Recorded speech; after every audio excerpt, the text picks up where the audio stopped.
I decided to come around and work on the chassis. And what I need to do here is pretty obvious. It's mainly surface first, but I'll get the wire wheel on the angle grinder again and give the surface a good going over. All the tighter spots that I can't quite get into, I'll use the wire brushes and the attachments for the drill. I also need to get this cross member off. It's 4 bolts like each side. Only one's come loose, the other 7 are all tight and probably rusted in there. So heads are rounded, so I've got these rounded head bolt extractors, fit on, give them a little tap to seat them, and then put a socket on, and that should undo them. I'll put a bit of heat where I can get into, and hopefully I can get them out. If they snap, that's not a problem, I can drill them out, but hopefully they don't snap and they'll come undone with a bit of heat. And that's, yeah, and so that's what I'm up to now. There's a bit of an oil leak there. I think that's the rear main seal, you know. Yeah. Sorry. Yeah, that looks like it's going to be the rear main seal leaking on that. It's not great, but gearbox out to do that. But if I'm going to do that, I may as well do the sump gasket at the same time, and I may as well put a new clutch in whilst I'm there, because there's no point taking it out, changing the seal, to only have to take it out like 6-8 months later or whatever to do the clutch. So I'll have to look into that, so get the parts sorted before I go any further. But for now, it's this cross member and wire wheel up, rust treat, paint. There's another cross member there as well. I'll probably try and get that one off as well, but I think I've got the same thing with that. I think I've already got one snapped bolt, so I'll have a look at that as well, see if I can get that one off and give that one the same treatment. And I'm only going to go down as far as the rear trailing arms, down to about there, because when I jack the back up to get the rear axle off and do exactly the same at the back end, I can come up to that point. So it's, yeah, so it's a bit of work in progress, but it should look pretty good when it's done. So yeah, right, I'll get on with trying to get these out, and I'll come back to you in a bit.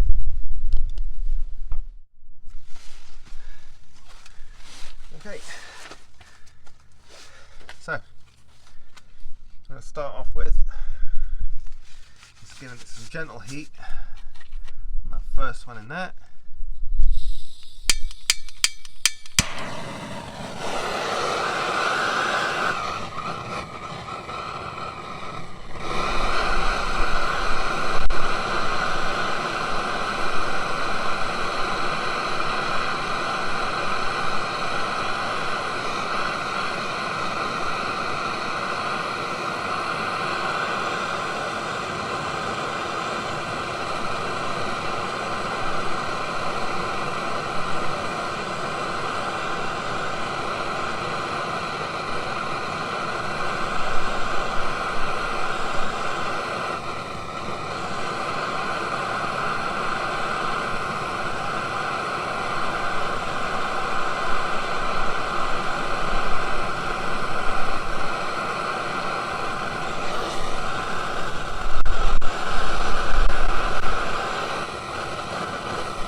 Now done that, you get your extractor.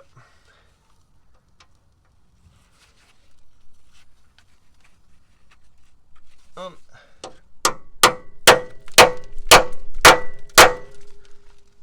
tap.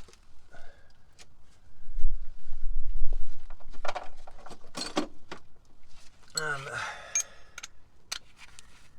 it's a 16 mil. So hopefully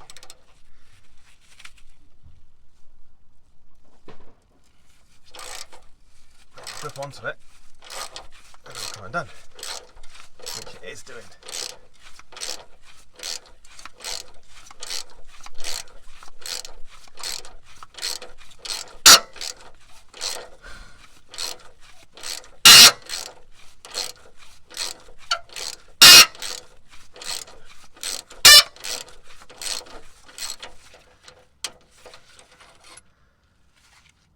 Just like that.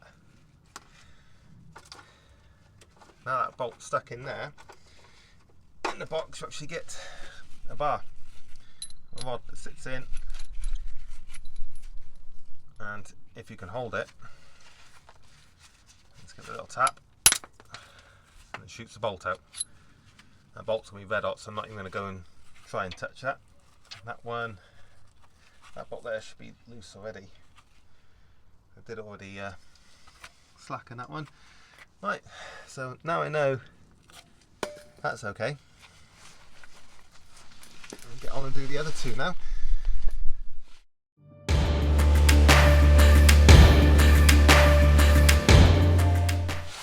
going to show you the inside of this. So it's a basic socket head. You can either put your 3/8 ratchet on the inside or 16 mil on the outside. Obviously, the outer side depends on what size you're using, so the largest one, bigger size, obviously. And on the inside, there's a left-handed spiral that grips on to whatever may be left behind. So it grips on, and as you undo it, it actually tightens and bites into the head of the bolt.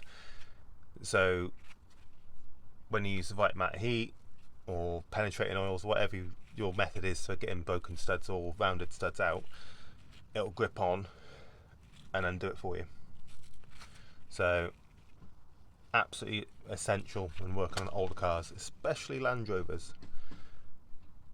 So get yourself a decent set, or a set at least, and you'd be surprised how much time, effort and hassle actually saves you. So, right, I'm going to work on getting the rest of these out.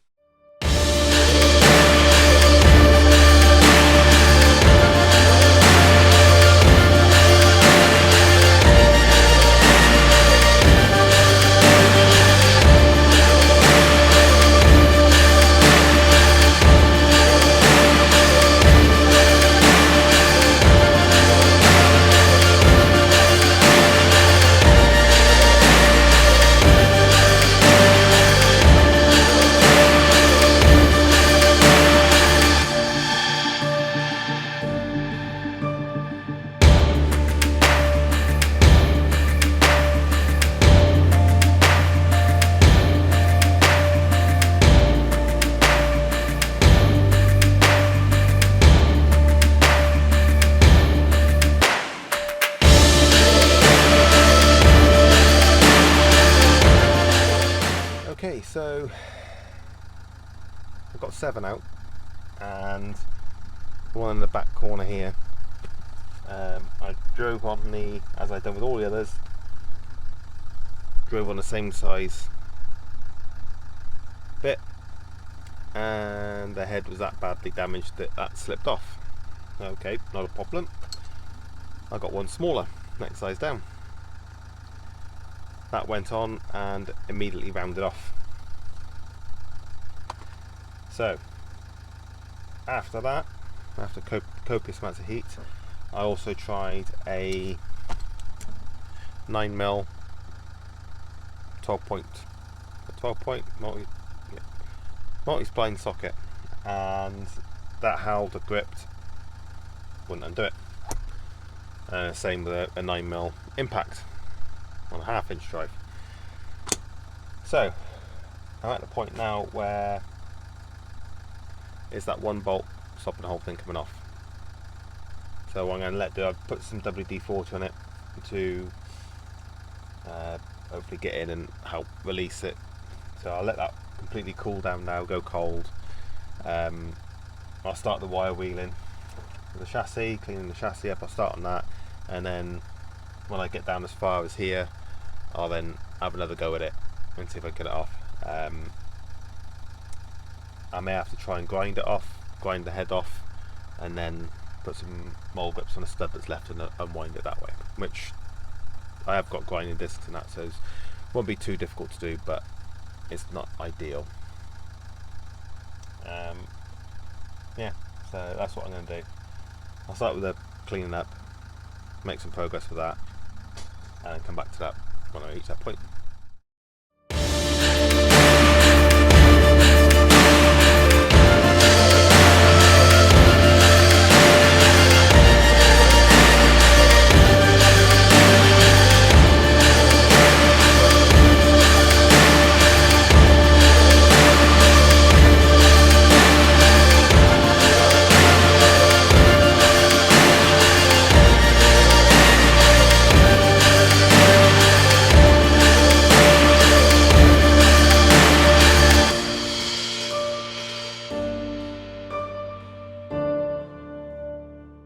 Okay, so after the first pass of the wire wheel, I'm really happy with how it's all cleaning up. I haven't gone too nuts, just enough to make the first pass. I am going to obviously go over again with wire brushes and stuff in the tight areas. Just got my strip light, LED strip light out, so I can actually see what I'm doing up on the inside there, which come up quite nicely. As I said, most of the chassis, there's only certain bits, only certain spots. Haven't done the inside there, but doesn't look too bad. Bit of wire brushing. The coolant pipe didn't look too hot. That's fine, I can sort that later. Yeah, so far so good. It's going quite well. But now I'm at a certain point, down to that point, I'm going to try and get that bolt out of there again, which will involve a lot more.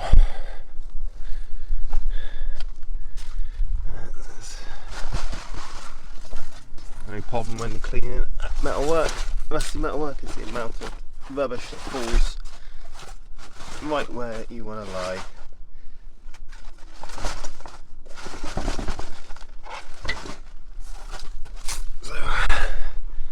You can see this side's come really well.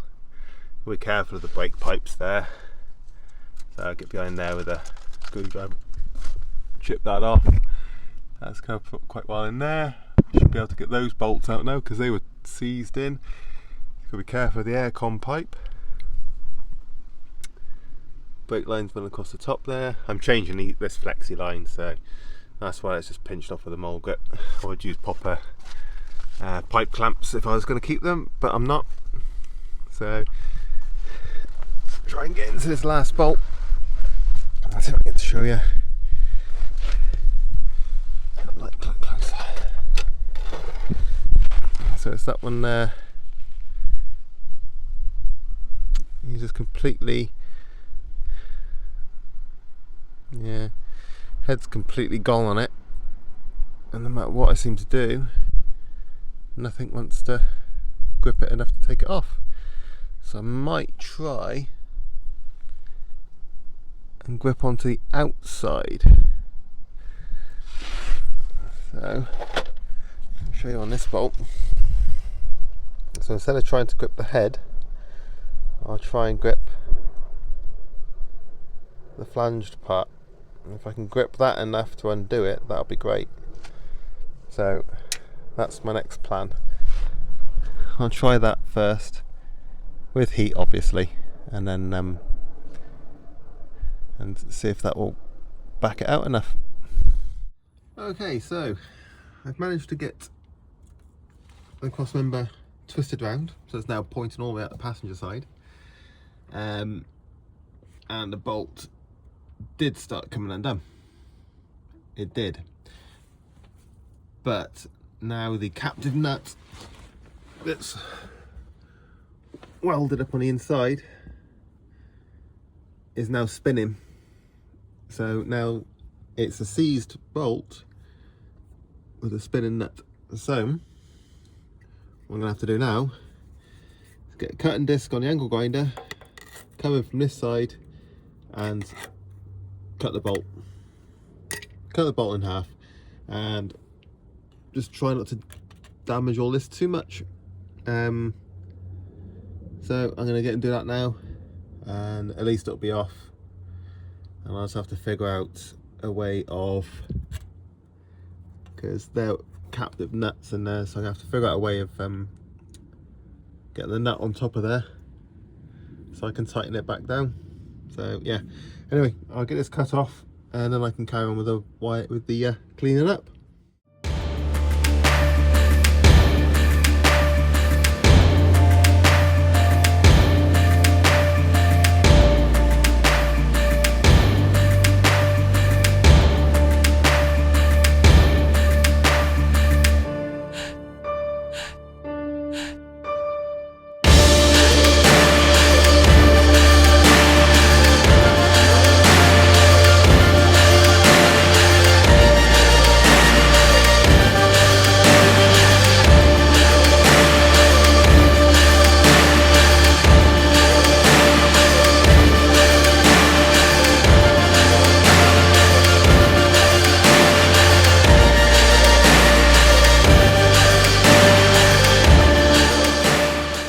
Sorry about that, I didn't even realise I'd knocked the camera over. You didn't really miss much. All I've done is finished cleaning that up. It does need a degrease before I put the bus converter on. And then with the drill bit attachment, I just went through and did exactly the same, got onto the nooks and crannies and that. And now that's ready for a quick wipe down and the rust treatment. I haven't gone back as far as I wanted. I've only gone back as far as the axle stands because it's the rest of it is pretty accessible with when it's back on the ground, but I need to get the vehicle up and running again. I need to use it again, so unfortunately that's all I'm going to get to do. Okay, so I'm ready now to wipe down the chassis and give it any greases and stuff, just using the isopropanol alcohol again. Clean down what I've cleaned off with what I wheeled off, and then I'll be ready to spray on the rust converter. So I'll get started on that, and then I don't know if I'm going to get a paint on it because I've got the other parts that are dry now that need the rest of their primer on and the second coat of black. So I'll do this, rust treat this, and then I'll go back and do the other painting, and then that should be it for today because I'm pretty sure I've got other stuff that I need to be doing. But right, so I'll get on with this.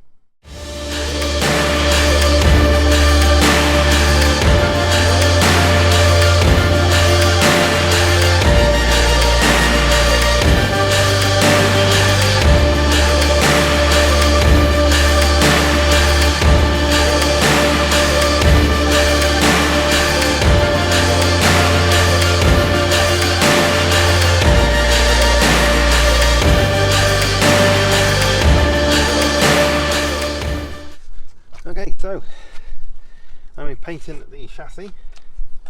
I haven't gone with the primer on the chassis, namely because it's had its rust treatment, and this is a direct to rust paint, doesn't actually need a primer. And long term I am considering a galvanized chassis, so this only has to preserve it for and get the funds together for that. So it's straight on with the black. Like I said, it's been cleaned off, it's been rust treated, so all it needs is just its coat of black to protect it, and it should all be good. for the foreseeable future.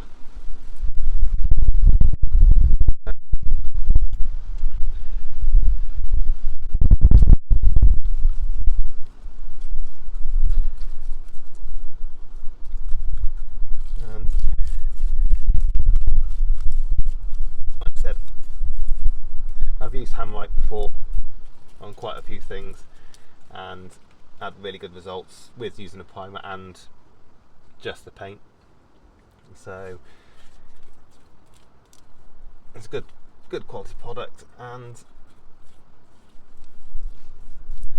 I've got a lot of it, so I may as well use it up. I know that, well, if you're going to put a galvanised chassis on, why are you bothering with this? Well, currently a galvanised chassis runs in a region of about £3,000 to £5,000, depending on where you get it from. So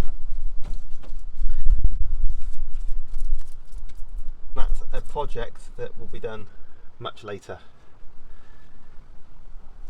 For now, it's just keeping it going, keeping it so it can pass an MOT, and I can still use her, which obviously is why I'm doing all this.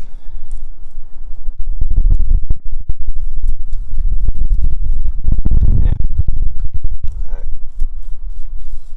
get the paint on and out, and I'll show you I'll put it on a time lapse. Obviously you don't want to sit there and watch me paint for 20 minutes or so, do you? So I'll put it on a time lapse and then we'll go from there.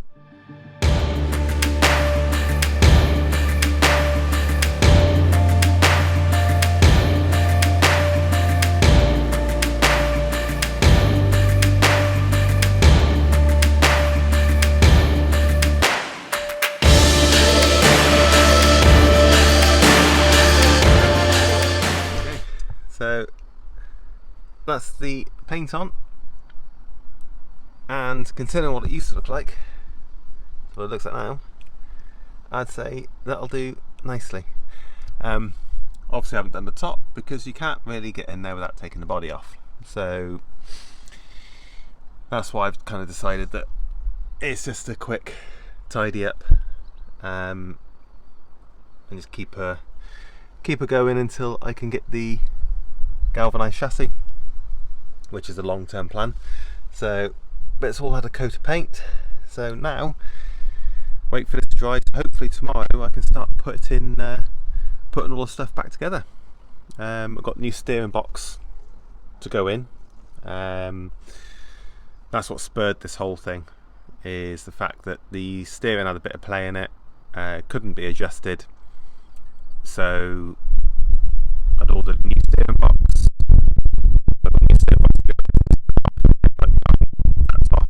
I may as well clean the chassis whilst I'm here, so that's why I've done all of this, which has taken a lot longer than I expected, but then again everything always does. So all I've got to do now is last little touch-ups on all the ancillary pieces, and then it can start going back together. Hopefully, weather dependent, tomorrow I can start putting a few bits and pieces back on, and I'm kind of hoping that by the weekend I can have it back together. Fingers crossed.